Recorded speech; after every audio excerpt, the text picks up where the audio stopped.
Hey, welcome back to the Real Estate Excellence Podcast. If you're new here, this is the show where we bring you the top minds and rising stars in Northeast Florida real estate, agents, brokers, and industry pros who are making moves and raising the bar. Today's guest is a powerhouse in the Jacksonville market, bilingual, business savvy, and driven by service.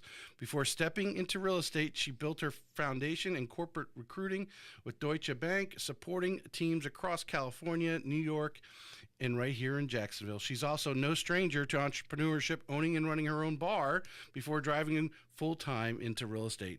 Now she's thriving as a real estate advisor with the 904 Home Guide team at Real Broker, where she specializes in relocation, seller representation, and helping military families navigate major moves. As a former military spouse herself, she brings not just market knowledge, but empathy, strategy, and serious negotiation. She's also stepping into leadership as the 2025 Vice Chair of NEFAR's Young Professionals Network.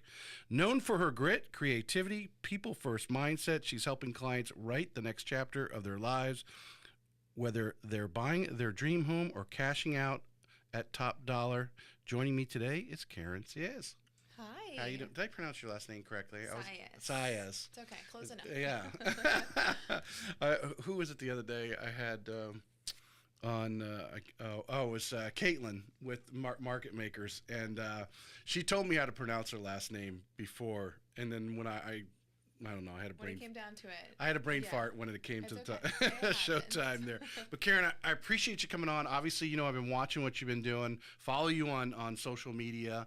What you do a great job with your stories and Instagram. Wish you do a little bit more on Facebook. You need to put some stuff over on Facebook. Your Facebook is kind of it's lacking a little bit. Because when I want to send my cards out every month, I look for pictures on Facebook, and I have to go. Okay. Yeah. You have to feed Noted. me some material there.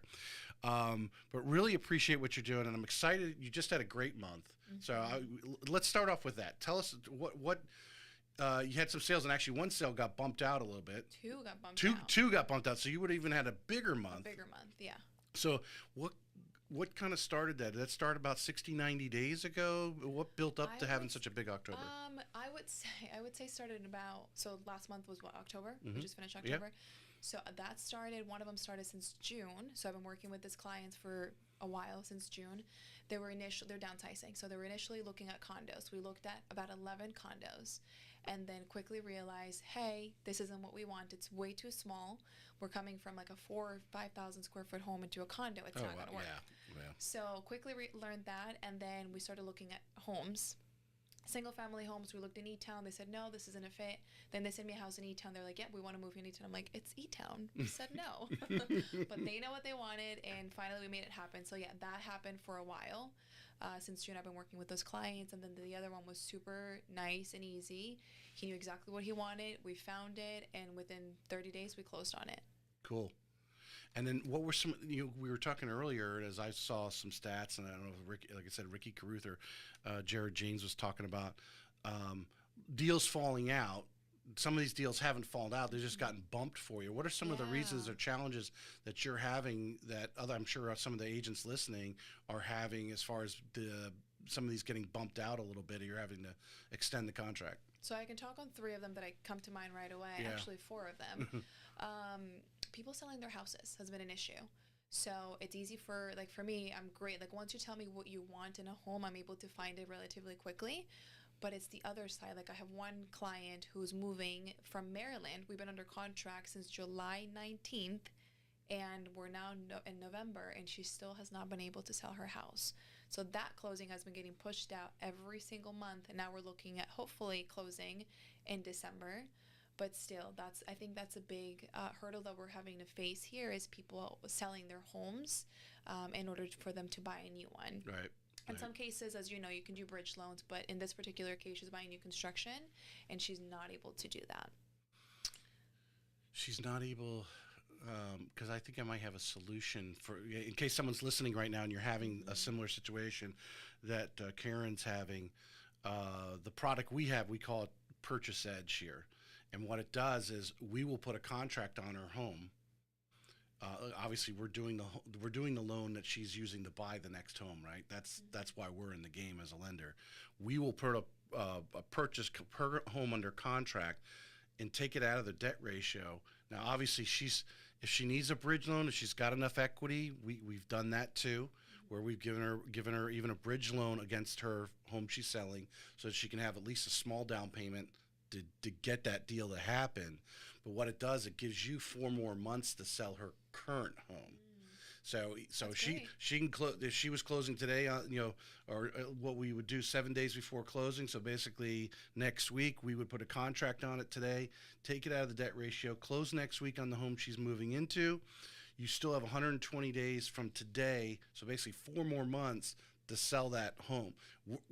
Now, if no one wants that home and I wants, was gonna ask yeah, that. What happens ultimately if you there can't it's sell it? it's 75 cents on the dollar. It doesn't sound attractive, but generally in most cases, if you're able to, I would call you and say, hey, can you sell this home in 4 months?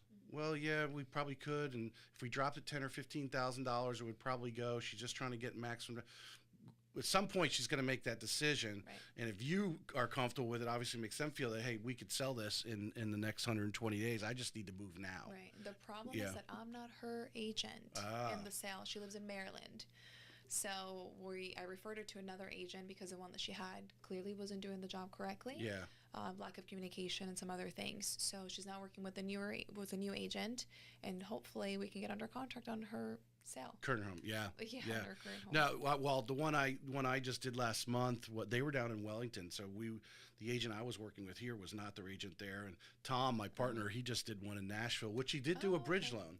They had plenty of equity, but because of their income, they couldn't afford both houses, and they wanted to move, and they were able to put that together. But so agents out there who are listening, if you have some contingencies, give me a call, because we could possibly put something together. Obviously, we Make it want to work. get how much equity we're working with, and that sort of thing.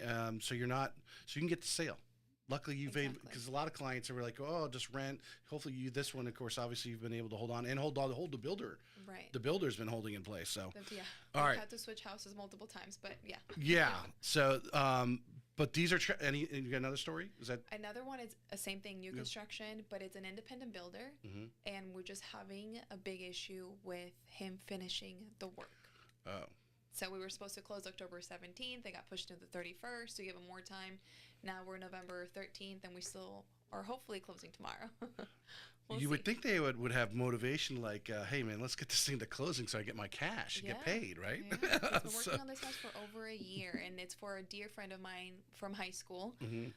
So it's obviously all of my deals are important to me, but when it's like a close friend from like back in the day from high school, it's like near and dear to my heart. You're So, like, stressing a little, yeah. Yeah. You're already stressing no matter who it is, but then the fact that you know this person, yeah, it's a little bit more and personal. you don't want them talking stuff at the holiday parties about you. It's not your fault. Hopefully No, the home, he knows. hopefully the builder is just really doing great work and just taking a little bit more time. That's exactly and you're just what going to I'm get that hoping much for. better of a home. That's right. Yeah. Great. So kick back a little bit. Let's get a little bit background on your story. Okay. You're working as a recruiter. Is that what it was? So I was a recruiter for Deutsche Bank. I was overseeing the operations division. Like I was overseeing wealth management and a couple other divisions for the bank, right here off of Gate Parkway, so not far from here. And we recruited hundreds of people. We had to transfer them from California to Jacksonville, or we would recruit for positions in California, New York, and obviously here in Jacksonville as well. And I did that Because for this is a while. considered Deutsche Bank. This is their U.S. headquarters is here, right? Yeah. In town.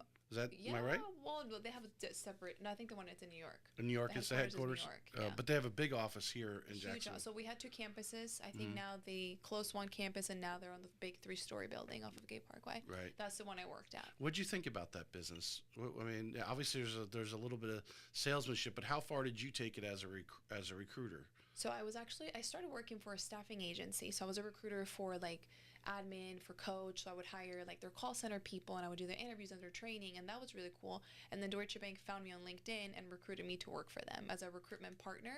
So it was more of like an upgrade, I guess you would say. I worked really closely with Brian Fay, which is like the CEO of the Jacksonville branch here. And it was a really fun job. I really enjoyed it. I enjoyed calling people and just saying, hey, you got the job, after going through 7 or 9 rounds of interviews. So that was really exciting. So I did the fun part of recruiting, right? Not the, hey, you're fired. Well, that's part of the HR That's part HR. of that. That's HR. Handle that. Well, I think if you haven't been trained to interview, it's a skill that I think a lot of young people should actually learn, because when they are not the actual interviewer, they're being interviewed. They understand and are prepared in how to address the questions. Right? Yes. You were a young person. Now, obviously, hopefully you're going to spend the rest of your life, assuming you want to spend the rest of your life being a real estate agent, so you won't be interviewing per se for any jobs, but the skills that you learn there. And I would imagine that some of your friends who are going out for interviews to try to get jobs you're giving them some tips. Yeah, I would do the resumes for them even. Yeah. Like I would sit there and redo the resume so they could get, higher up, because we'd get 150 resumes for one position. Yeah. And a lot of them you're looking for keywords. But I'll tell you how I use my skills that I learned being a recruiter in real estate. I'm interviewing buyers, I'm interviewing sellers, whether we're a good fit for each other, because not everyone's going to be a good fit for me, and I'm not going to be a good fit for everyone. So I'm able to translate those skills that I learned as a recruiter into real estate. Also, when I started interviewing brokerages and teams to work with, I was sitting there interviewing them and see how we could be a potential good match or not. Yeah. So I was able to use those skills and move them into real estate. It's a great skill. I recommend it to anyone out there, or any young people.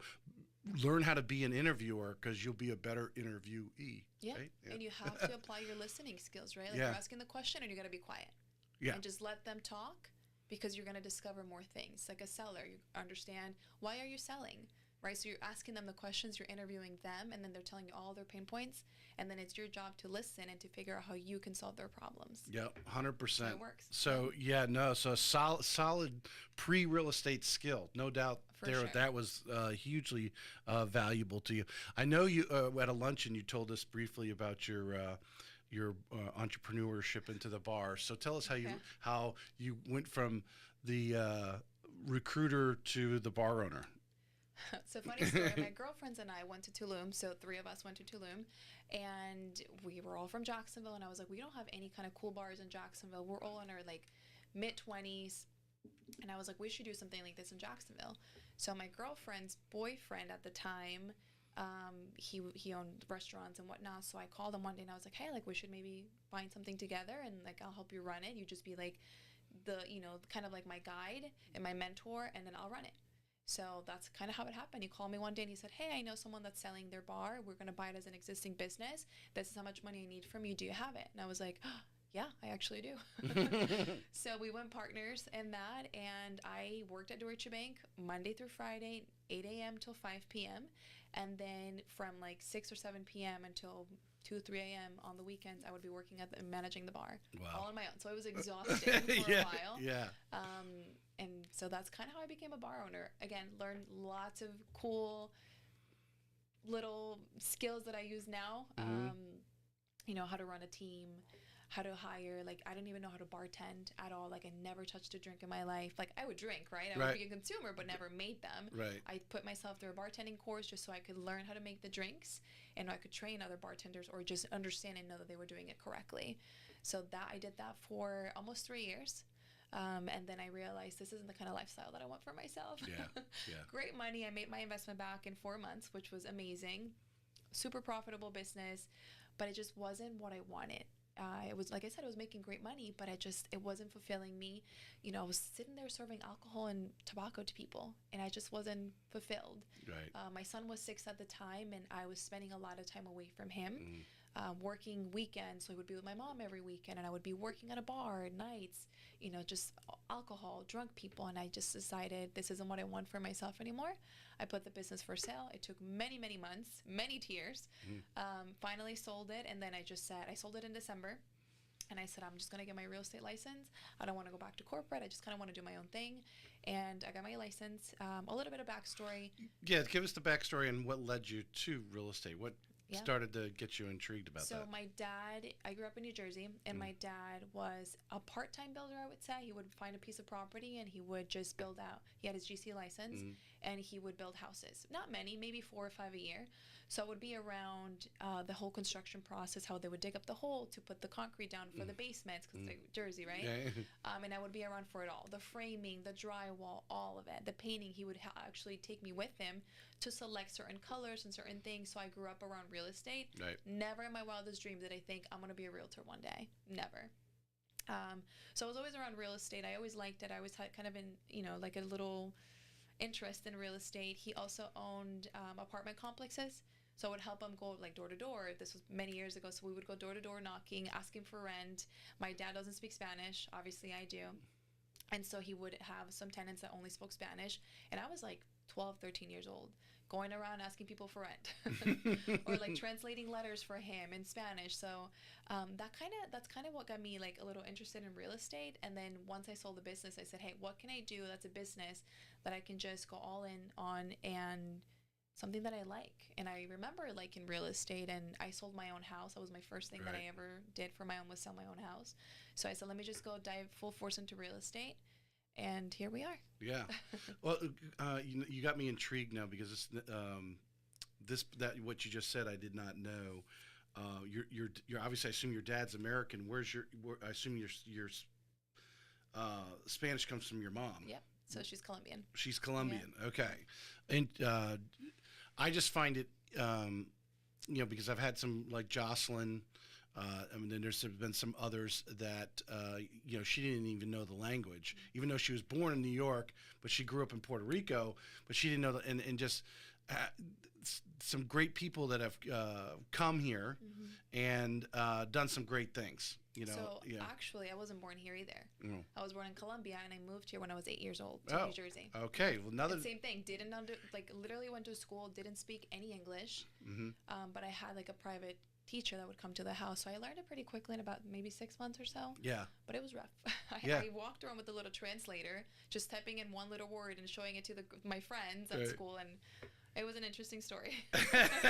No, that's another tidbit I did not know about you. I mean, because I really I am working on my book about the show. I'm loading. That's why you see a lot of the blogs going out right now about not only the current people I've had on, but people I've had on a couple years ago, is because I'm creating all in the blogs, and then we're going to put, the underlying meaning, or one of the biggest chapters is going to be a grit, and the grit that a lot of successful real estate agents have, and things they've overcome in their life, coming here and learning a whole nother language. Now, fortunately enough, it sounds like your parents were fluent, and Sam was able to hire you, a tutor or whatever to teach you that on the side. But still, that's a huge taking on to learn a whole nother language. And then your stories, your willingness to go out there and put it out on the line, and that you did there owning the bar. I'm sure that taught you a lot about yourself. You had to learn a little bit. Not only were you managing people, but the people that were coming in, you had to learn a little. You've had to take some of those skills to the real estate world as well. Oh yeah, and I met a lot of people. Actually, 2 people that knew me from the bar became my clients. One of them was a young military guy, and as soon as he followed me on Instagram, as soon as I sold the business and he realized that I was in real estate, he asked me to help him buy a house. Right. VA loan, zero, like nothing out of pocket. So it turned out great. And then his dad wanted to buy a house, so I helped him buy a house as well. There was another person that wanted my help in helping them sell his house. And yeah. Well, so that was really nice. I'm a strong believer in,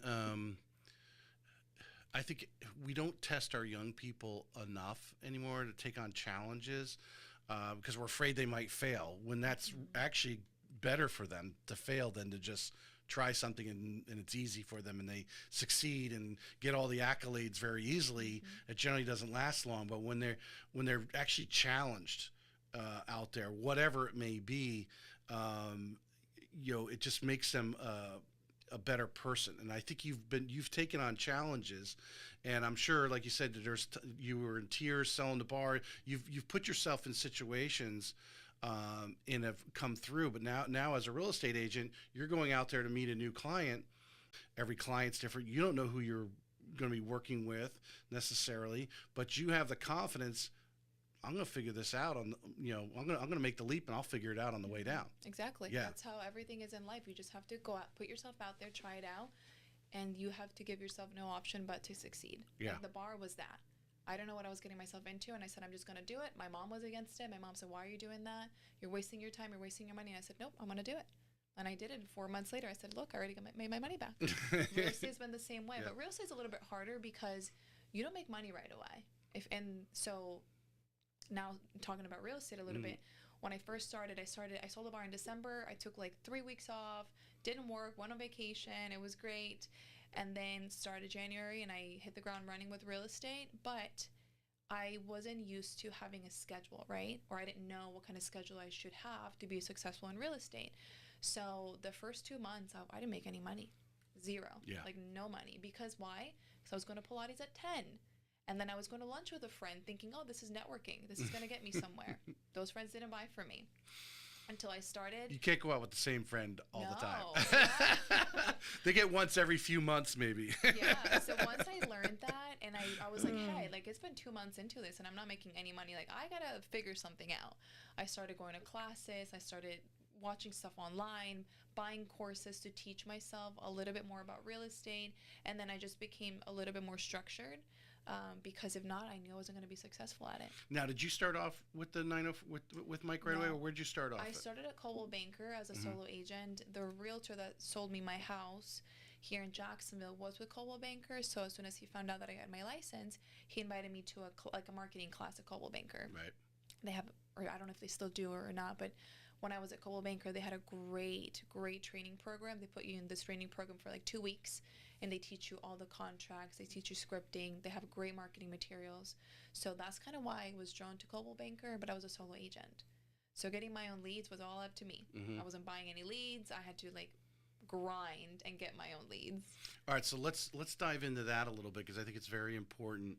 Because I often think that there are some new agents. I'd like to think some of the people listening to the show are thinking about getting into real estate. But then again, there's also some people who've probably been with their initial brokerage now, and they're not really blossoming like they would hope to. If you were to do it again, this is the first question I want to ask. If you were to do it again, knowing what you know now, how would you start differently? Would you have done something differently? I think so. I think I went with Coldwell Banker because a friend worked there. Instead of putting myself first and figuring out what I needed. The marketing, like I said, was great, but it wasn't my style of marketing. So maybe I would look for a brokerage that offered either my style of marketing or I would hire somebody to do my marketing for me. So that's what I would do differently. Again, interview. Yeah. They're not interviewing you. They want you to work for them. Right. Or with their brokerage. So you're interviewing them. Go out there, meet as many brokers as you can, interview with as many of them as you can, and figure out what you really want out of a brokerage and start with that. I want to still stay on this subject, but you just said something that I think is very important. And one of my last guests, 2 guests ago, Kevlin Guzman, she's the regional vice president with Coldwell Banker War Guard in Manhattan. Okay. So she's dealing with a lot of high level people selling a lot of high volume things. And one of the things we talked about is finding the marketing that works. How does she, as part of retaining people in the brokerage, you've got to obviously add value to all these, 120 people that she has, basically, I don't want to say reporting to her, but she reports to them, right? She's helping them. And, we've talked about breaking down the importance of finding what marketing is your way of marketing. What's right. Karen's way of marketing is different than Mike's way of marketing, for example. What was it that you made that statement that their marketing wasn't quite? What is your way? What have you found your way to be? I would say more personable. Just the colors, the fonts, simple things like that. You have to figure out what grabs people's attention. You have to study a lot. You have to ask ChatGPT a lot of questions. Right. And I feel like Coldwell Banker was just, here's what we have. We're going to use the same colors for our branding, for Coldwell Banker's branding, and that's what you got to go with. Right. And so I was like, oh, well, I don't really like this dark blue. It's too dark. Like, I want something that's more, neutral tones or whatever my branding was. And they didn't have that along with other things. So I was like, oh, I think it's best for me to part ways and go somewhere else. And then again, within my first year, I felt like I could still learn a lot more. So I decided to join the 904 Home Guide team. Right. Mike had been a great cheerleader since literally my first email I sent out, just saying, because I started sending out emails to as many agents as I could, where I sent so many that I got blocked. My email blocked me. But I would just say, hey, I'm a bilingual realtor. If you guys have any clients that speak Spanish, send them my way. I'll pay your referral fee. Right. And that was my email. And then Mike saw that. And he was like, hey, let's connect. Let's grab coffee. Okay. Again, me not knowing anything, I was grabbing coffee with everyone that offered me free coffee. So I was like, yeah, let's meet up. I don't know who this Mike guy is. Right. Let's meet up. Met up with Mike, and he was a great cheerleader. We followed each other on Instagram. He gave me some great tips from the get-go. Never pressured me into joining his team or anything like that. Every time I said, hey, on Instagram, hey, I need a window repair person, he would be the first one in there, sending me a name and a phone number. So I was like, I like that. That's really nice. One day I met up with him, and I was like, hey, I think I want to join your team. I want your guidance. I want your expertise. He's been highly successful in real estate. Before real estate, he owned a staffing agency that one of my friends from Deutsche Bank worked at. So he had good references. And I said, I want to join him, learn from him, and see how he got to where he got, because I want to duplicate his systems and his processes. Right. And that's why I joined the 904 Home Guide team. Yeah. And it's been great. I imagine, because you're young, well, I think everyone does, but because you're a young person, you just have more. You're out and about and so forth. A lot of your girlfriends or whatever ask you about real estate. What would you say are 2 or 3 things that someone who is thinking about getting into real estate needs to know? How serious are you? Number one, because like I mentioned earlier, you're not going to make money right away. People think that all you have to do is open the doors and show pretty houses and then you get a check. It's not like that. People have to trust you first. I have had friends that haven't bought from me because I was too new in the business, right? So they decided to go with someone else. So how serious are you? You have to understand that you have to have maybe some savings or some cushion, because it is expensive. You have to buy lock boxes. You have to pay for your brokerage fees. Some brokerages have monthly fees, so you have to invest a lot into it up front and understand that it could take you a little bit before you start making money. Don't be like me. Don't just go to coffee with everyone. Try to actually be purposeful with your business. So I think I would ask that question, like, how serious are you? And is this your plan B or C, or is this your plan A? Because if it's your A, go all in. I will help you. I will guide you to as much as I can, and go online. There's a lot of YouTube videos. There's a lot of training for free online. Do your research and just go all in and figure out what works best for you. Did you? Well, I guess you had the agent that sold you the house at Coldwell Banker. So you obviously, I imagine you spoke to him before you even went and took the test. No, I didn't. You didn't. You went all in. Well, I got laid off at Deutsche Bank during COVID. Okay. And that was like the turning point that I said, I can't rely on working for someone else. Like, I have to rely on myself. Right. I had a mortgage, I had a car payment, I had a 4-year-old at the time, and I'm a single mom. So I said, 100% all of this falls on me. And my son depends on me 100%, so I can't sit here and work for a company. And I didn't know I was going to get called back. Luckily, I came back 3 months later, but during those 3 months, it was 100% on me and me making money. That just blows my mind.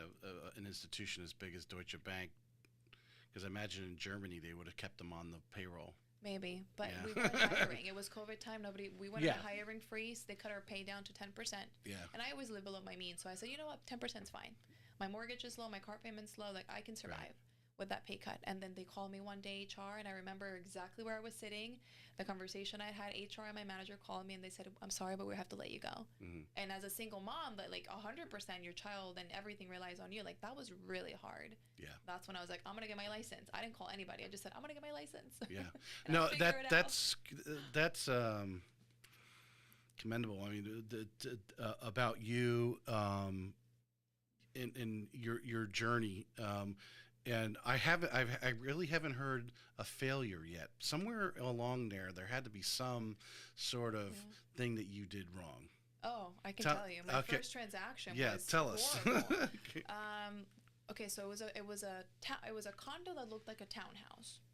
So to me, I looked at it and I was like, it's a townhouse. I didn't know anything. I was listing it. Right. And we're going through it. I got multiple offers and I was like, oh my God, this is so exciting. I have 4 offers. Surely one of them's going to work. Well, I called my trainer. My trainer didn't answer. It was over the weekend. At Coldwell Banker. No.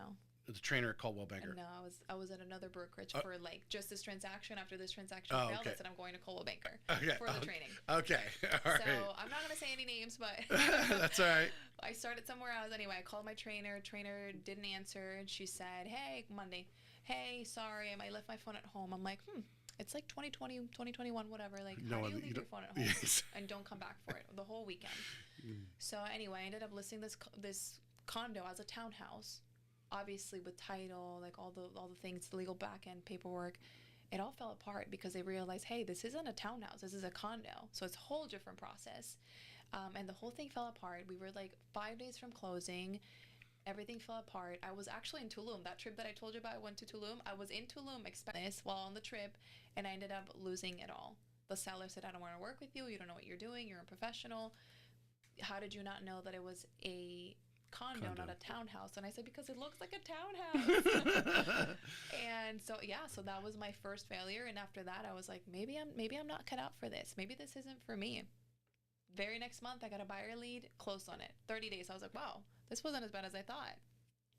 So yeah, that is one of the first stories that I can think of as a failure. I haven't gone into. I was doing this for a while because I like I said, I got all my transcripts. I'm here mumbling, and I want to write a book. And during this time, I was also I'd like to go out and speak. And one of the things I speak about is the grit of real estate agents, right? And I call it everyone has to have their LLC, right? Let's set everybody, well, LLC. No, you have to have love, laughter, and consistency. So I'm going to break it down. Obviously, the first question is very simple in the love, laughter, consistency. Why do you love real estate? I love helping people. Again, like I said, from recruiting, I love helping them find a job and just hearing, oh my gosh, like I got the job. That's so exciting. So I felt like I was part of like their family almost. In real estate, it's even more emotional and I feel more connected to them because when I walk into a house with a buyer, first time buyer, second time buyer, whatever the case is, and you just look at them and you see that sparkle in their eye, like you know that that's the one. I literally get the chills every time because I look at them and they're like, this is it. Like, and I can just, and we talk about stories. I'm a big like visual person, so we talk about like, oh, this is what you can do for Thanksgiving and this is what you can decorate and what you can do. So I love doing that aspect of it and helping them buy a house. When it comes to sellers, whether it's a divorce, which is very unfortunate, I get to be that support system for them, and I get to say, okay, this sucks and you're going through a really rough time right now, but here's what you can get out of this. Let's sell your house. Let me take that burden off of you. I'll manage the whole process for you. I'll make it as simple as I can for you so that you walk away and you feel more at peace during an uncomfortable situation. Same thing with the death of a family member. So I like being there for people and helping them. After we close, like my clients can tell you, like I am still their friend. Like we still go to lunch. I'll bring them donuts. For Christmas, I give them ornaments. Like I make it special so that they know that I'm still there for them. And it wasn't just a transaction or a paycheck for me. It's more of like you're my family now. Yeah. Yeah. So that's why I love real estate. Yes. Just feel connected to them and like family.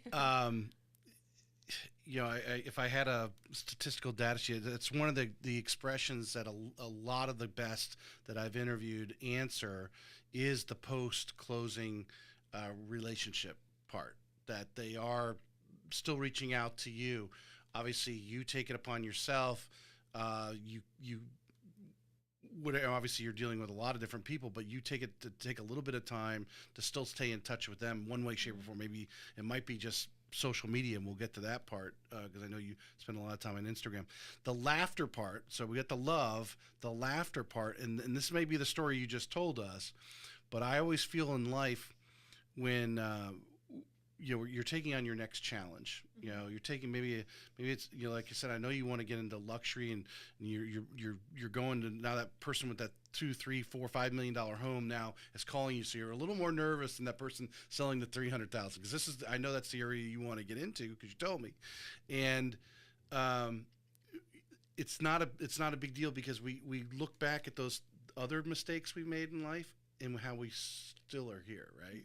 How we made it through. Is there a story that you can think of that you kind of revert back to, maybe even tell at cocktail parties as a joke, that you laugh about, besides the condo townhouse deal? I can't. I think that's like the funniest one that I can think. Well, of. that's a great learning lesson. That was horrible. I can laugh about it now, but I'm like, oh my gosh, I was so embarrassed. But it is a common mistake for any agent listening out here. Just because it looks like a townhouse doesn't mean it's a single family home attached, because that's what a townhouse is when we're lenders, because we go in there, we can click the one other drop down we have is attached or detached. And a townhouse is a single family home attached versus a condo. They could look like townhouses, but they're zoned as a condo because it's the way the association's built. Latira Links, I just did a deal in there last month. Latira Links, they look like condos. You would think I'm just saying they look like townhouses. You would think they're townhouses, but they're actually zoned as condos. So it's very important to know. Yes, very important to know the difference. Yes, the fees are generally a little bit higher, but you definitely that's a learning lesson there. Forget consistency is the C part. What do you think you're doing? And I'm sure this has probably evolved over time. What are you doing now in your business consistently, whether it's something you do every morning or you do once a week or whatever it is, but you're doing consistently you feel moves the needle in your business?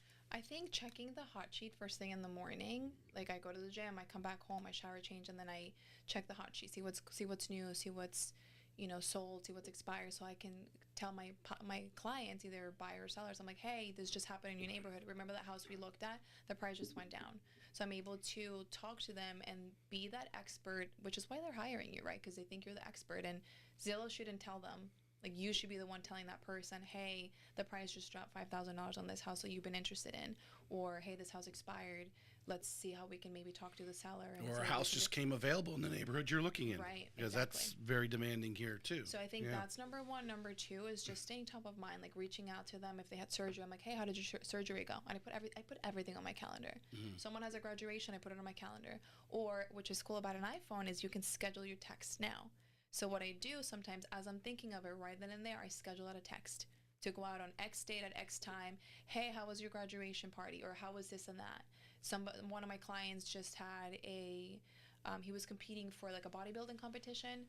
Friday morning, I was like, hey, good luck in your competition. I didn't write that Friday morning. I wrote that like 5 days before. Right. But I hit send, and then he got it right then and there, and I looked at my phone. I was like, oh, yeah, I forgot I scheduled that. So I think just remembering their milestones. If you see something on Facebook or on Instagram, reach out. Don't just give it a like. Comment, say something, stay top of mind, so they remember you and they know that you care about them. Now, that the scheduling the text message is as little as some people may think that is. It's actually brilliant, because you're seeing that and you're going like, oh, well, geez, okay, it's competing Saturday. But all of a sudden Sunday or Monday comes by and you forgot that, life, everyone has life. We have other things going on. You've got a kid. Kids are taking us all over the place, right? We got so many other things. You got another listing appointment, whatever it may be, and you forgot, even though you wanted to, but you wanted to 3 days before it happened. So scheduling it is brilliant. I mean, even just to put the happy birthdays in there and schedule those to go out there, because you did think of them. You just wanted to make sure you didn't forget them, right. That's really the important thing. And that used to happen all the time. Like, where I would be like, oh, I got to remember to do this. You get busy, you get a phone call, I'm on the road all the time. So if I'm driving, I'll do it later. And then you forget. Yep. So the easiest thing to do is just to either put it on your calendar, or just schedule the text to go out right then and there, or the email, whatever. As little as it may be, it makes a difference. Don't discount that little message may be. Mm-hmm. Or handwritten note, whatever works brilliant. For you. Just make sure that you make your clients feel important and seen. That's well. Since we're talking, I think you were going to lead into social media. You do a lot on Instagram. You do a lot of stories. Tell us what. I hate when people ask this question, because I don't think it's a valid question. Are you getting any business from it? Because I don't think you know all the time whether or not your business came from Instagram.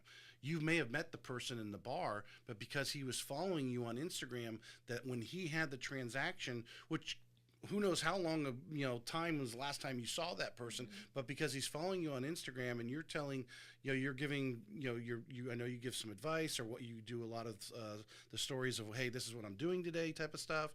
And that stayed top of mind. And he said, hey, I need a real estate agent. I'm going to call Karen. I follow her and I see her stuff all the time. She's always reminding me she's a real estate agent. Right. So I think when people say, "Oh, are you getting any business from it?" you really don't know if the business came from it or not. So I actually ask, I'm like, hey, what made you think of me? Or I've actually, okay, so Yeah. I will tell you a story. Someone messaged me, my first like social media lead. Someone from California, he worked at Coldwell Banker. He messaged me on Instagram and he said, hey, my parents own a home in Florida. Can you help them sell it? And I was like, is this real? I've never met them. You don't follow me. I don't follow you. You just found me on Instagram. Right. Sure enough, I looked him up and everything. He worked for Coldwell Banker. He put, Realtor in Jacksonville, Florida. My name popped up, my picture, whatever it was, popped up. He messaged me. I listed his parents. He searched in Instagram for Realtor. Yeah. Interesting. That's why if you look at my name, and this is a good advice for newer agents, for agents that are on social, next to your name, like my name says Karen Saez, Jacksonville Realtor. So whenever you're looking at my story, if I watch your story or whatnot, it'll say Karen Saez Realtor, Jacksonville Realtor. So he must have typed something in there. I popped up. I work for Coldwell Banker. He worked at Coldwell Banker. He was like, oh, let me reach out to her. I still had to interview with him and his parents, and I got the job. So I listed his parents' house. So that was one. Another one, earlier this year, an agent from California, same thing, found me on Instagram, and she reached out. She had a client that was selling her investment property in California and was coming here to buy 2 properties. So I helped her buy 2 properties, and I'm actually selling off-market another investment property for her right now. So I've gotten repeat business from I've Instagram. never used Instagram as a search mechanism. I guess that's probably why I'm like mind-boggled by it. I use it all the time. If I'm going to Nashville, I put Nashville, and you look at the reels, what comes up, and you start scrolling, and it's like TikTok. I don't really use TikTok, but I know that I probably should. But people search on there all the time. Yeah. Jacksonville real estate, realtor, buyer's agent, something along those lines. All right, so to go a little deeper with your post, when you start doing your caption, is there certain things you're also putting in there besides obviously your name? It has Jack's Realtor next to it, but are you also, is that search in Instagram also looking at the caption and information that you have there? I think it looks at the hashtags more than anything. I get some reels that do really well, others don't do so well. I feel like a lot of my carousel posts lately, so we have like multiple photos, those are performing better than the reels that I've been posting. As of lately, I've been asking ChatGPT for like SEO prompts and things like that, just so they can perform a little bit better. So that's been helping. Stories, polls, like if someone comments on a poll, I reach back out to them. I individually text them, or not text them, but reply back on a DM, and I'm like, hey, thanks for responding. What did you think about blah, blah, blah? And we like interact that way. I probably go to Instagram more. I mean, I do a lot on, well, a lot of anything I post on Instagram goes to Facebook. But what I find myself doing is I want to see what you guys are doing, right? And I want to interact with you and that sort of thing. And what I catch myself doing is when I go to Instagram, and obviously you got the little circles at the top with every, so which you are oftentimes the first person. I'm like, okay, what's Karen doing? I start with your story, right? And I find myself all of a sudden I get caught in the stories. Going along, and then I go, man, I haven't looked at any of the true feed posts, and so I stop myself there and start going down through the different feeds. So the stories are important, and obviously you're putting a lot out there in there, and I think that's people are spending. Do they actually really track? Is there a statistic that you can actually get on how many people are how much time people are spending on your stories? I don't think on stories, but it tells you the amount of there are stats that you can see on there. How many are new followers, how many are obviously the existing followers, how many people clicked on your profile from your story. Right. So that's why it's important to do both. Like do stories for your followers, because if someone's not following you, they're not going to watch your story, obviously. And then also do just regular posts on your feed, because non-followers will see those posts on their Explorer page. Right. So that's why it's important. Yeah, because they want to follow you, then they're going to get you in the stories. Right. You're going to get, or suggested to watch your stories.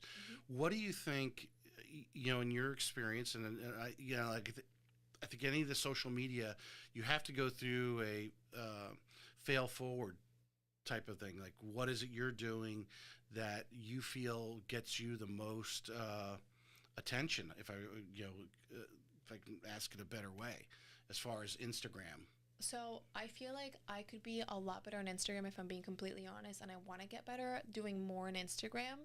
I honestly talk myself out of doing a lot of videos. I'm like, oh, I should do this. And then I'm like, "Ah, no one's going to care about that." And Mike tells me this all the time, just post the damn thing. Yeah, yeah. And I talk myself out of doing a lot of it, to be completely honest with you. But I feel like when I talk about personal stories, that's why I don't just post, oh, just closed. If I post a photo of, a client closing on a house, I talk about the story behind it. What, like the condo one, I'm like, oh, we looked at several condos, and then finally we found a house that they liked.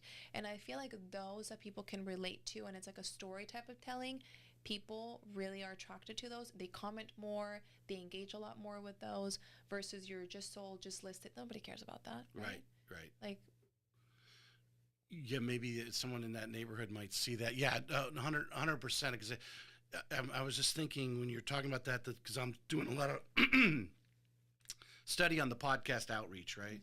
And I'm listening to this one guy grow the show. Kev Michael is his name, and he's now, a podcaster are really being.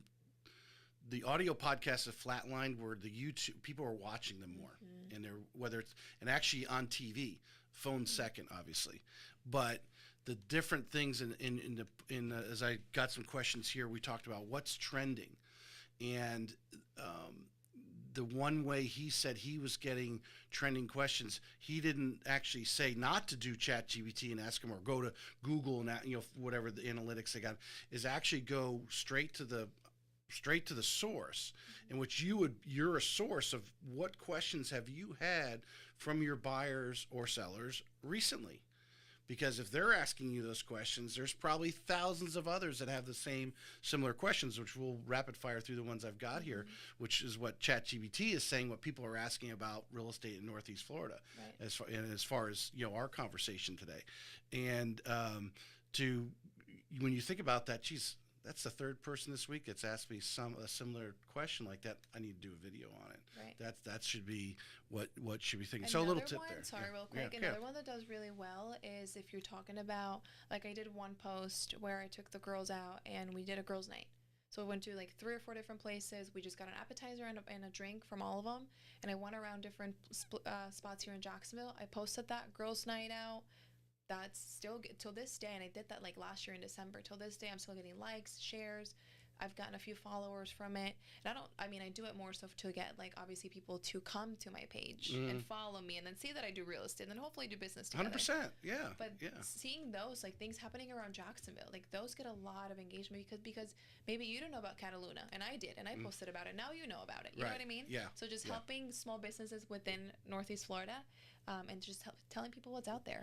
Well, 100%, and we should be doing as business people that in the business that we're in, be doing more Google reviews and all those types of things. But yes, I think for you, especially being a young person, you're out, you are doing girls' night out and that sort of thing. Yeah, it's definitely going to attract people in there, and obviously, tagging these restaurants and these places is. And the point being is what you said is to get people to start following you. Then they'll fall into your real estate videos and go, oh, she does real estate. I mean, I don't think people understand the value of the video, of seeing like watching us today. People who are watching us, their brains are not differentiating that this is a video versus us, like you and I are sitting in the same room together, that they're building a relationship, and you are building a relationship with these people who start following you. For sure. Even though may have met you face to face yet, but hopefully in that real estate need, they're going to think of you. Yeah, I have so many people that follow me. Like I have one guy from New York, never met him, no idea who he is. Comments on all my stories, like super encouraging, super sweet. Hey, great job. Hey, this looks great. Nice hair today. Like, just very nice and encouraging. Sounds like me when I comment on your stuff. Yeah, actually, I was talking about you. I know. But you just never know. People will tell me, like, girls will say that, like, I've never met you, but I feel like we're friends. Yeah. I had one girl call me. She was like, hey, I want to get into real estate. Can I call you? And I was like, please do. And we just chatted on the phone. She's getting her license November, or she's taking her And then you exam, told her to November listen to the Real Estate 22nd. Excellence podcast, Of course. right? I'm like, listen to this podcast. I have a lot of great information. A lot of top agents go on there. Yep. Go listen in.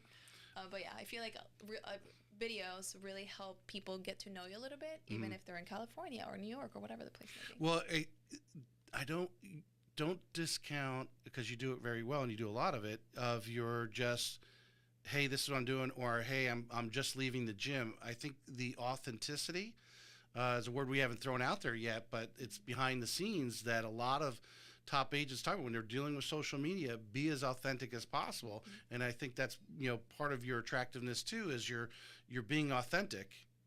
That I'm out here battling the real estate world, and this is what's going on. I'm also a mom, and I'm also at the gym, and Exactly. I'm also doing that. And that's why I don't have a separate Instagram for real estate. Because I feel like if I have a separate Instagram for real estate, it gets boring after a while, right? Like, just sold. Trying to just maintain two channels. And that too. But I just do it so that people know that I'm still a human being. Like, I am just like you. I still struggle. I almost did a story today about how slow I'm getting at running, but I decided not to. I was like, I'll save it for another day. But yeah, it's relatable. And then it gets people engaged. Like, hey, you're running. I'm running too. Or, hey, you encourage me to run. And then you never know. It may lead into, hey, my dad's looking to buy a house. Can you help him? That's what it comes down to, but it's just you being authentic and you being just who you are, and the right people will gravitate to you. Right. Similar, like-minded people will gravitate to each other, typically. All right, we're going to, I got these questions. These are trending questions in Northeast Florida real estate. We'll just make a few comments on each one, but this is what's trending right now. Number one, is now a good time to buy a home in Northeast Florida, or should buyers wait? No, definitely. The market stats and everything tell you that in the fall, home prices fall, right? It's a trend over the last 20 years or so. That's when it happens. So right now, it is a good time to buy a house, whether it's new construction. Builders are obviously wanting to get their inventory out and sold. So for sure, for that aspect, yes. Also for sellers as well. Like, the market tends to slow down in the wintertime. So I would say you have more of a competitive approach of, hey, maybe we can go a little bit below, or we can negotiate certain things. So yes, it is still a good time to buy.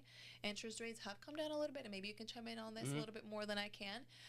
But again, like we talked about earlier, like maybe you can negotiate the seller buying. If the rates scare you, maybe you can say, hey, Mr. or Mrs. Seller, like, as your agent, say, hey, instead of bringing the purchase price down, maybe we can negotiate that interest rate to be bought down, either a 2-1 buy down or a permanent buy down, whatever the case may be that works best for that specific client. Yeah. No, but bottom line is what I'm seeing, and I'm sure what you're leading into, right now, condo inventory is huge. You can get some really great deals on condos right now. Maybe it might take you a little time. You're not going to find one overnight, but because maybe there's a certain area you want to be in. But condos right now, if the sellers are getting a little more desperate, they're willing to take less because they've moved on in life or whatever it is. Huge deals. Monthly, yeah. Get your closing. If you're not asking for your closing costs to be paid or whatever, having your closing costs be paid, honestly, people, is better than getting the price $10,000 cheaper, because you're coming out with 7, 8, 9, depending on the price of the home. Get your closing costs paid. It goes a lot further, because the reality is you're probably going to refinance, hopefully, within the next year. I think we're going to see more of the, I don't think we're going to go below 5, but I think we're going to see hopefully get some low 5 interest rates, or like I said, do a 2-1 buy down interest. There's options, and that's why it's so important to hire a good agent that knows what they're doing. Yes. Because if it's your first time buying a house, you don't know what to ask for, and if your agent hasn't sold many homes, they don't know what to ask for either. So they're just going to go in and say, yeah, I think we should offer this. And they didn't tell me they didn't have not much cash, or 100%. I think one of the tips that you're leading to there is, don't assume just because your buyers have a lot of money that they want to use the money. Really savvy buyers right now, as like I was talking to one yesterday, he was going to pull his money out of his retirement stuff.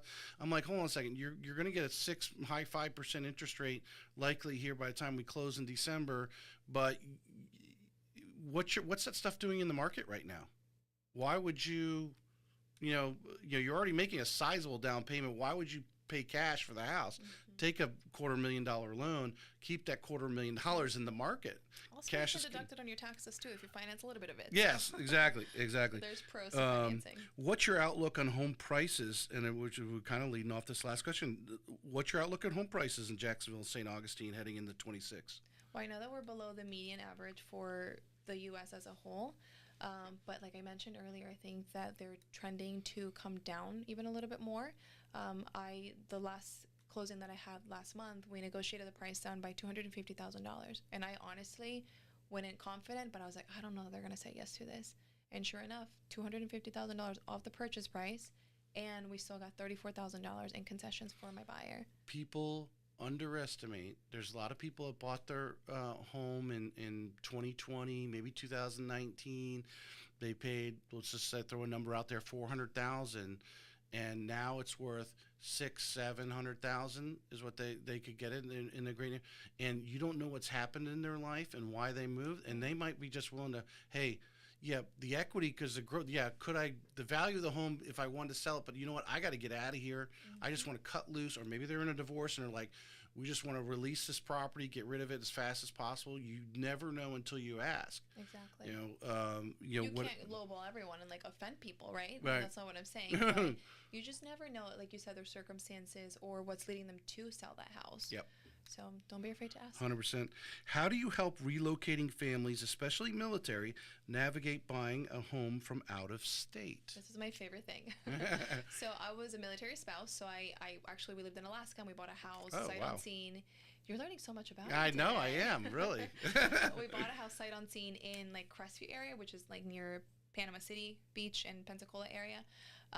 So my agent didn't do this, but what I do is I do obviously a Zoom call. I understand, like, we do a buyer consultation via Zoom. I figure out what you're looking for, what's important to you, what school, if you have kids, what schools they want to be in nearby, and all of that good stuff. And then what I do is I do a video tour of every house that you want to look at before you come here, because a lot of the times I'm helping like that person from Maryland. She's not military, but she's relocating here. But I also have a good network of military referral partners or military families that are moving here, because I am military certified. So we do a lot of video tours for them, and then if they're able to fly down and look at the top 5, then we do that. We narrow it down. If not, then they buy the house sight unseen, but I video everything. Yeah. Like, I go underneath the sink and I turn the water on just to make sure there's no leaks, because the last thing that I want is for them to put a down payment down, pay $500-$600 for an inspection, and then we find out that there's a leak under the sink, something that I could have caught by just simply turning on the faucet and looking down there, right? Like something so simple. Right. So I try to save my clients money by doing that. I video the neighborhood as well. Like, here's a neighborhood. I also send like a relocation guide. I'm like, here's the top 5 areas and the reasons why, what's nearby. So I do a lot for my relocation people. Yeah. Well, it saves you, that's something you can, do in the evening or whatever. It saves a lot of time when they get here, because a lot of times I imagine, as most people, they don't have a huge amount of time.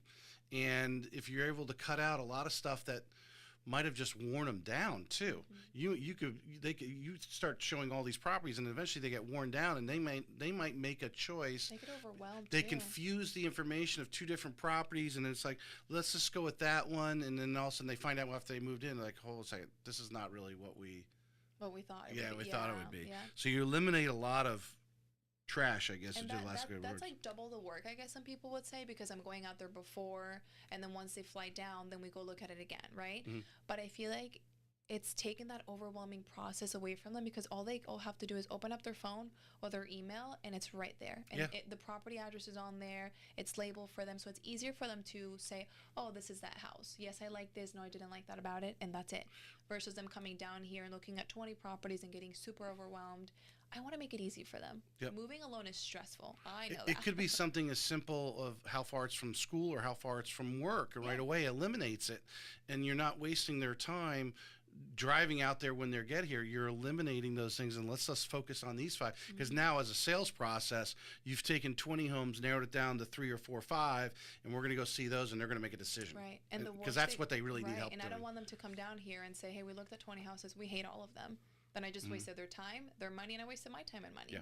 So I try to go there before, just to kind of narrow them down, and then once they're here, I think this question here is very popular, especially obviously buying an existing home. What upgrades or improvements are actually worth doing before listing a home in Jacksonville? Bathrooms, kitchen, and flooring would be my top 3. Obviously, the roof is important as well. Like, if we're talking about cosmetic stuff, bathroom, kitchen, and flooring. The roof is super important as well. If not, then just say, if you can't pay it right away or can't, replace the roof, then maybe just say, hey, we'll sell you this house, but we will replace the roof before closing. Or escrow it in or whatever, anything that Correct. those things can be taken care of. Or the hot water heater, obviously, hot for water insurance, heater, because that's a whole yeah. other subject. HVAC. But the, I was my wife's an agent. I was talking to her. We were actually talking about this particular subject because we were talking about our neighborhood, because there's a lot of homes in there that was built 20 years ago. The neighborhood started 20 years ago. And there's some homes in there that haven't been updated, and selling homes in there. And obviously there's people have gone in and they've redid a kitchen, and all of a sudden the person who buys it comes in and redoes the kitchen again. Yeah. And you just don't know what it is, and or who that buyer may be. But then you got to strategically set up the pricing accordingly. And again, go back to why you need a great real estate agent that can go in there and say, we could sell this house as the kitchen is, but we'll sell it here as an incentive or whatever, negotiate a type of thing, because you just don't know what the buyer has in mind. Some of these buyers have the money and they're going to come in and like, we're going to gut this place. We just love the neighborhood, when we love the structure of the house, but we want whatever, new kitchens, new bath, and they're going to gut it no matter what you did to it. That's right. But it may be the simple attractiveness of that new bathroom that you did that sells it faster. Exactly. And when you remodel things, you have to make sure that you stay neutral. You can't just put in a black sink, because not everyone's going to want a black sink and a pink toilet. Right. You know what I mean? So go neutral, pick lighter colors, go to an open house or a model house rather, and see what's trending, see what builders are doing, maybe try to mimic that. Yeah. What should buyers be looking for or watching out for when touring homes in this market? I would say, obviously, important things are the age of the roof, the water heater, the HVAC for insurance purposes. Like I said, simple thing as opening up a faucet for the bathrooms, the kitchen, and just checking up for any leaks, because that goes to tell you if there's any active leaks or not. The neighborhood, maybe do your research on that. We can't tell you legally whether it's a good or bad neighborhood, so do your research on the neighborhood, on the area. Drive to it at nighttime and see if you like it. See what you see around there, if it's noisy, if the neighbors are partiers or not. So I would say a few of those things. Yeah. How long does it typically take to buy or sell a home in Northeast Florida? What are you seeing with your stuff? What are you? Because I know some stuff are selling over first weekend, but other stuff are sitting. Oh yeah, it all depends on your pricing, your marketing, the condition of the home. I have a seller. This is like my 5th transaction with her. She was a first sell by owner. Anyway, long story short, it's her mom's house that we're selling, and we've been on the market for a year. Different things have happened, ladybird situation. So anyway, a lot of things have happened, but overall, I've had this listing for a year. She didn't want to listen, and it was priced too high, and she was like, just do it. And I was like, I don't want to take this listing. But again, it's my 5th transaction with her. I was like, okay, we'll do it your way. If it doesn't work out, we'll drop the price. Sure enough, she kind of listened. It took a while, but she listened. And so I would say, if you don't price it correctly, especially in today's market, that the buyers have more of an advantage, your house is going to be sitting for a while. And then after your house sits for so long, people start to wonder, like, you're getting desperate to sell, let's lowball you. Or, hey, what's wrong with this house? It's been on the market for 100 days. Right.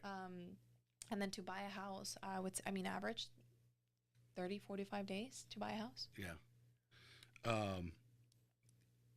I was listening to there, and it was triggering and it's out there statistically. If you're not pricing the home correctly up front, all the things, the expectations are, and then you start lowering the price, and then people are like, oh, well, they're already lowering the price. Let's how far will they go? And it just costs you more money versus just listing it correctly. And if you list it correctly, you might actually, if you have the right home in the right neighborhood, you might actually get more than that anyway, right? And get what you want. But you gotta put the right advertisement out there first, the right price. How long? How much do buyers actually need for a down payment in our market today? This was a trending question, so obviously it throws it out there, which really falls into my neighborhood in this. But I want Karen to chime in. What percentage, to tweak off this, are you working with buyers with little to no money down? A lot of my military buyers, little to no money down. Yeah. The VA loans are great options for them. Hometown Heroes, once that has some funding into it, it's a great option for them. I know that you have a lot of down payment assistance programs that people could utilize. So Can you chime in on that? Yeah, on the yeah. I programs want that to you check. have? Well, obviously, I'm not a big fan of the hometown heroes for a VA buyer, just simply because of, especially if they're not putting any money down. Not every VA buyer doesn't put money down, but the ones we're talking about here, low down payment, because it is a second mortgage. It sits there. Right. There's no interest paid on it. You don't have to make a payment, but the reality is, with interest rates dropping, you're going to want to refinance if you're in the home for any period of time, likely coming up. And if you do, you got to pay that off. Right. They don't, what the word in our industry is, subordinate that second mortgage. In other words, the second mortgage stays as a second mortgage, because if I refinance the first mortgage, the second now is the oldest one, that would actually move into the first lien position unless they agree to subordinate. In other words, stay in second lien position. So in this market right now, with rates typically trending in a downward direction, I would not recommend that. I would rather negotiate the seller to pay the cost, because we can put a veteran with a VA loan in a house with little to no money out of their pocket. That's what I'm able to do normally. I negotiate for the seller to pay either a rate buy down for them, depending on what they want to do as a buyer, what makes more sense for them financially. A lot of them walk away with money back at the closing table. Yeah, they'll get their earnest money back, whatever, 100%. That, like I said, little to no money. We have a great product here that I love. We call it Planet's Down Payment Assistance, but it's basically tagged behind a FHA loan. And the great thing about it is there's no strings attached. If you're approved for the FHA loan, even a manual underwritten FHA loan, you could have a 580 credit score. If we get you approved on the FHA loan, it will give you have a choice of 3.5% or up to 5%. So 3.5% will make that down payment for FHA. You can get up to 5%, so that extra 1.5% can be used towards closing costs or whatever. Nice. But the interest rates are more competitive. It also allows, versus Florida housing, although we still do that, FHA will go to 56.9 on a debt ratio. If you're doing Florida housing, you can't be over 50%. So FHA may approve you, but Florida housing isn't going to give you, because you've got to be at 50%. As long as you're approved for the FHA loan, so there's no credit score restrictions. Now, the challenge a little bit, it's not a second mortgage. It just sits there. It's a second mortgage you are making a little bit of a payment on for 10 years, but you are basically taking like a $10,000 loan for 10 years, or whatever, whatever it may be. And this is why, like you said, every transaction's different. Every person's different. This is why they should call you so that they can find out what their best option is. Yeah, 100%. That when you talk, I think one of the questions here, what should a buyer be doing before reaching out to a real estate agent? Either calling a real estate agent or calling a lender first. Calling the lender first is not bad, because we can make sure we got you aligned, so I can then go to you and say, hey, this buyer, they've only have this much cash, so we're going to do this. You need to negotiate some buyers, closing costs, concessions, and then so you're making the offer correctly. Because in 20 years of doing this, there's a lot of agents that don't realize their client doesn't have enough money, or just has enough money, and you're like, I'm going to empty out your bank account to put you in this house. You're going to move in. You don't even have enough to buy your friends and pizza that night. Yeah. Because that does happen. So, this is a really good question. I wanted for you is, what neighborhoods or communities are you most excited about for 2026 for families, investors, and first-time homebuyers? So there is a new community being built out by the Park Group, which are the same builders that build Nocatee and E-Town. It's going to be sitting right around E-Town area, and it's called Evergreen. So they're starting to develop that area back there. There's going to be, I don't even know how many hundreds of thousands of homes back there, but they're going to have a pickleball courts.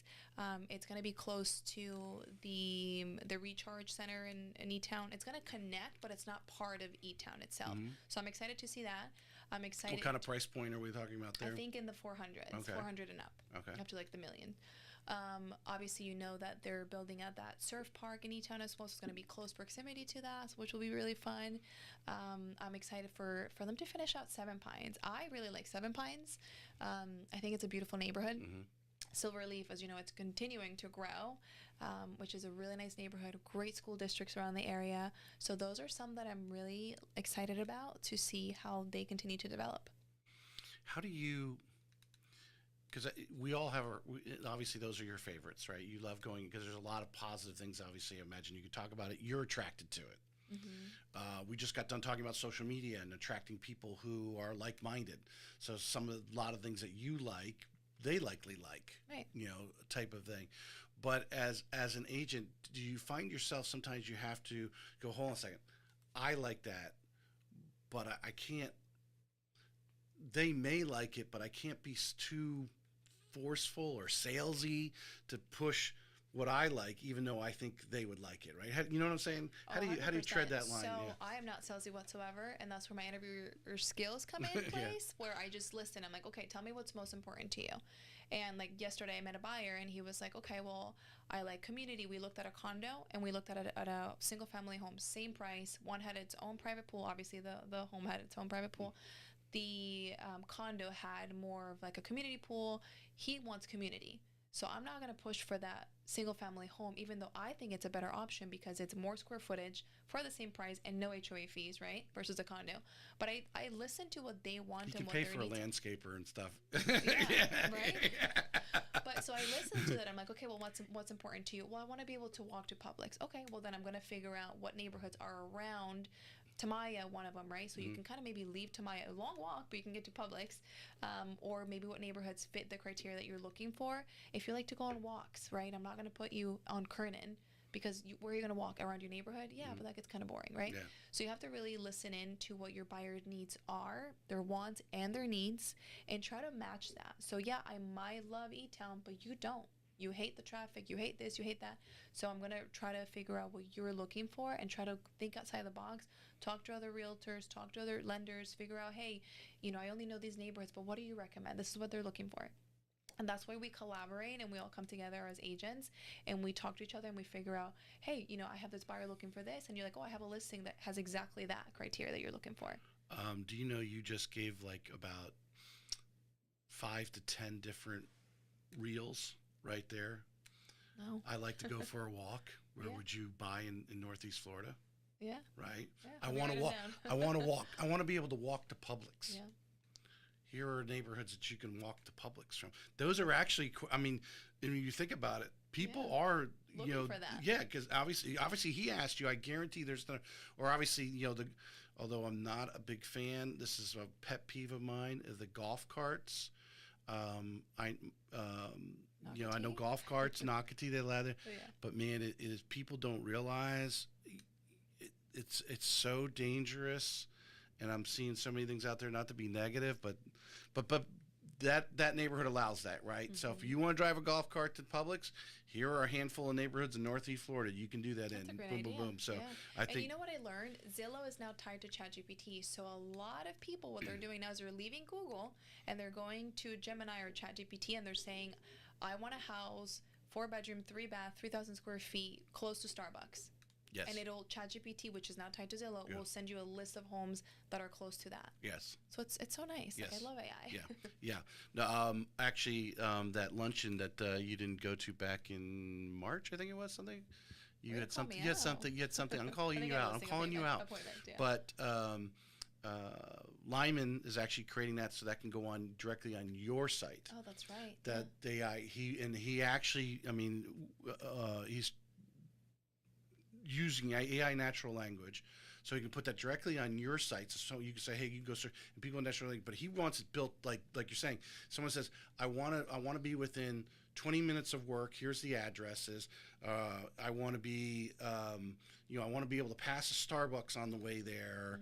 I mean, all that stuff. You can spill it in there. And actually, I did something the other night. I have a football game out in Lake City on Friday night, one of the high school playoff games to officiate, and there's like 10 of us in the crew, the 7 officials and the clock operator. So we're like, well, where can we all meet up and carpool out there, right? I actually put in everyone's address in it, and I said, okay, we're going to Lake City for the football game. Where should we meet up? And it mapped out everyone's address and then told you exactly, you should meet at this right here because it's got plenty of parking and blah, blah, blah, blah, blah, blah. That's amazing. It is. It's amazing. But that can be brought right into real estate and what we're talking about. So absolutely. We did talk about down payment. I think we covered the 10 questions that I've got here. Is there anything else you'd like to add, Karen? No, thank you so much for having me. I'm super honored to be here, excited to be here. Thank you. Thank you. I think there's some tidbits about you today that I learned. I didn't even realize. I didn't realize you were born in Colombia, and then So I lived speak in fluent Alaska. Spanish. That was that's quite a shock of geography there. For And that, just so I'm allergic to the cold, and I never knew that until I went to Alaska. allergic to the cold. Oh yeah, I didn't even know that was a thing. I met a client who's also allergic to the cold, so I know it's a thing now. But I get like hives on my legs. It gets below If a it certain gets- temperature. Yeah, it hasn't happened in Florida, but in Alaska it would happen quite often. And Wow. I'm like, I'm itchy. What's going on? And it was just my legs. And as soon as I got warm, they would go away. Never No heard medicine, that before. Nothing. And I met a client, a client as well, who the same thing happened to him. And I was like, okay, so I'm not the only one. Well, Karen's contact information or Instagram is everything's going to be in the show notes, obviously, and everything I put out there. So tune in whether you're following on Instagram or you're watching the YouTube. Obviously, this is streaming live right now. The podcast will go out live on Monday, but all in the show notes, you'll have all her contact information. So if you enjoyed the show here and have questions with her, please reach out. And please leave a review. I need some more reviews. I don't know. I think Apple Podcast doesn't make it friendly to leave a review. You have to actually go through a training to figure out how to leave a review on that's Apple. insane. Yeah, it is. You would think with all the technology today. I know every time I go on a Zoom call or something, the first thing, or Google Meet or whatever, first thing that pops up as soon as you close out the call is, how was the call? You would They think should make it like that. they Yeah, should where you make just it every click time a you listen to. 5-star, whatever. Yeah. As soon as you pause or click out of a podcast, it should pop up and say leave a review. They get more. Great idea. If Apple's listening, Yeah, take it's Apple. notes. Yes, or and Spotify or all the others out there. But I really appreciate